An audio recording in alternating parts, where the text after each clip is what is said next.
Hello mga kalonger. Magandang gabi po mga kalonger. So nandito na naman tayo sa breederan natin at stockan natin mga kalonger.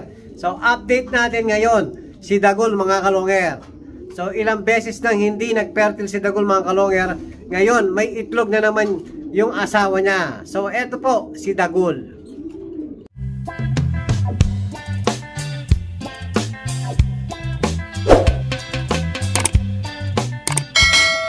Hello mga kalonger. Ayan po si Dagul. Napakalaking ibon mga kalonger. So tatanggalin muna natin to para makita nyo ng maayos si Dagul. Yan, para pong manok si Dagul. Kaya tinawag natin Dagul yan. Pangatlong beses na po hindi nagfertile ni Dagul.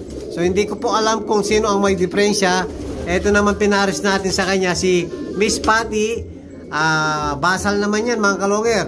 So yung mga sunod-sunod na apat na clutch, okay naman po. Tapos yung panglimang clutch, yun simula na hindi na nagfertile. So ang ginawa natin mga kalonger, pinag-ampon na lang natin si Dagul. So ang inaampon kasalukuyan ngayon, anak ng dalawa rito mga kalonger. Anak ng Masarela. Ayan, medyo madilim po. Anak ng Masarela at saka ni Stitch.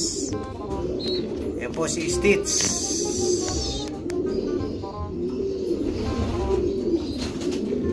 Tapos sila nag-ampun ng ibang anak. Nauna pong napisayon, kaya linagay natin kay Dagul.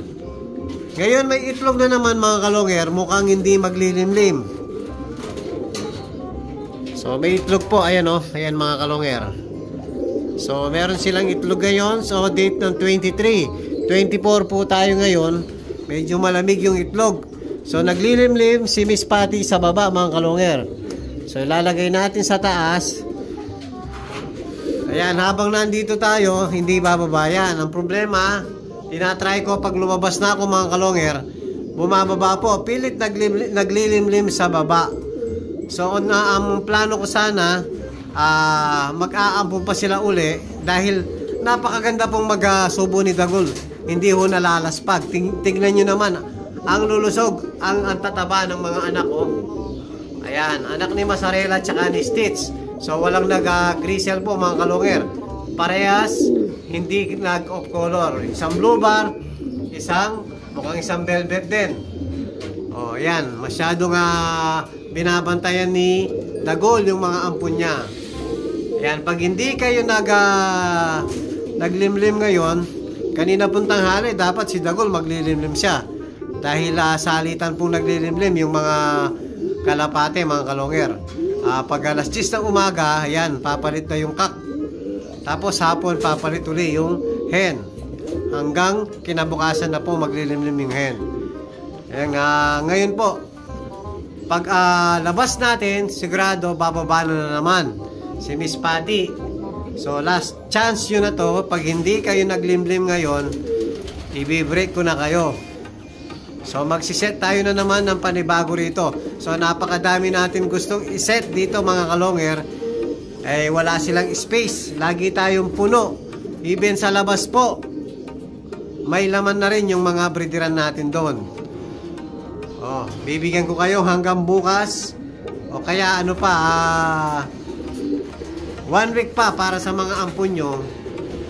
Sigurado tutok ka na 1 week na. 1 week pa, tutok ka na sigurado yung mga pwede nang iwalay nun ang mga ampun nyo. So ang dami natin pwedeng iset mga kalungero. Napakadami ng kak natin kasalukuyan dito. So ano yung kak natin dito? Nasa 40 plus na ata mga kalonger. Pwera pa yung naka-stock natin sa bodega. Kak lang to. Ang nakaset natin na mga breeder mga kalonger, nasa 50 pairs ata. More or less 50 pairs po ang nakaset natin.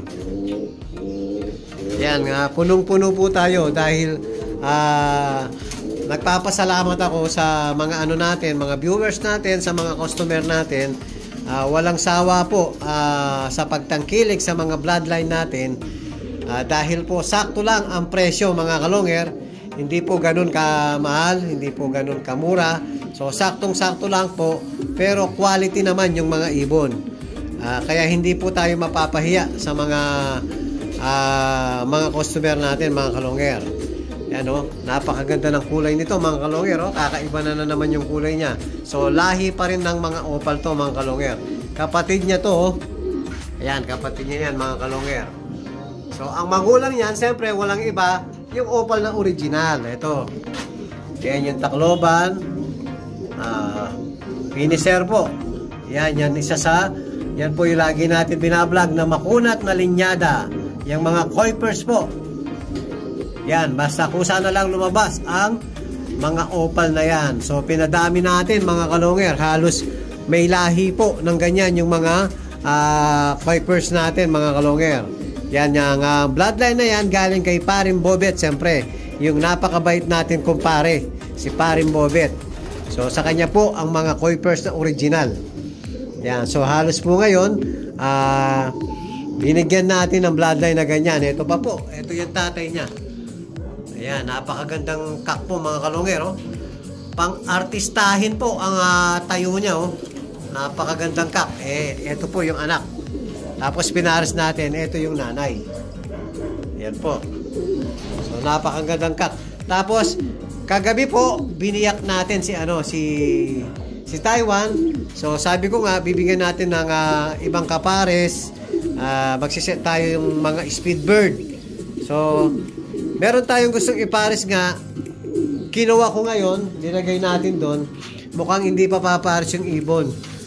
Dahil nga bibiyak lang kahapon, pag pinatagal mo naman to mga kalongger na walang kapares, ito po si Taiwan, sigurado, magmumold automatic yung ibon natin. Kaya hindi natin pwedeng patagalin na naka-stack lang dito na walang kapares. Automatic po, magmumold yung ibon.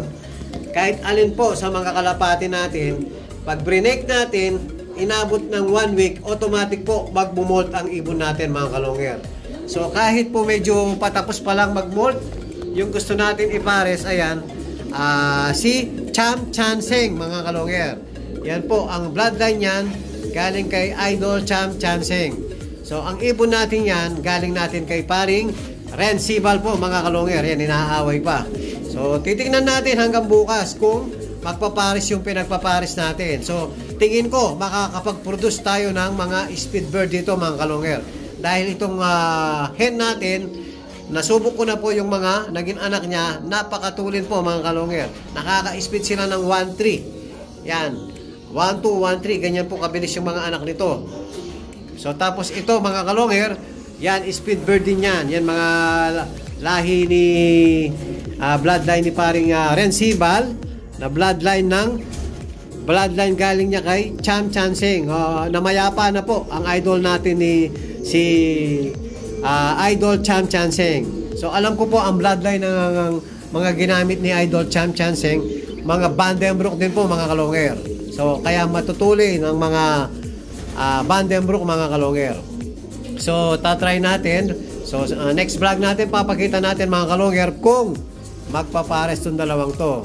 So hindi naman nag-aaway mga kalongger. So hayaan lang natin ganyan. Nagpapakilala lang sa isa't isa mga kalongger. Tapos ito, sigurado magti-territorial muna. Ayan, medyo patapos pa lang mag-molt. Trinay ko lang mga kalongger kung magpapares sila. So sa ngayon, ayaw muna. Kalalagay ko lang ng kak dito mga kalongger. Ayaw pa. So hindi ko na muna tatanggalin. Hanggang mamaya babantayan natin. Titignan natin kung magpapares sila. Pag hindi sila nagpares hanggang bukas, so hihiwalay ko muna yung kak mga kalongger. Kahit 2 days lang.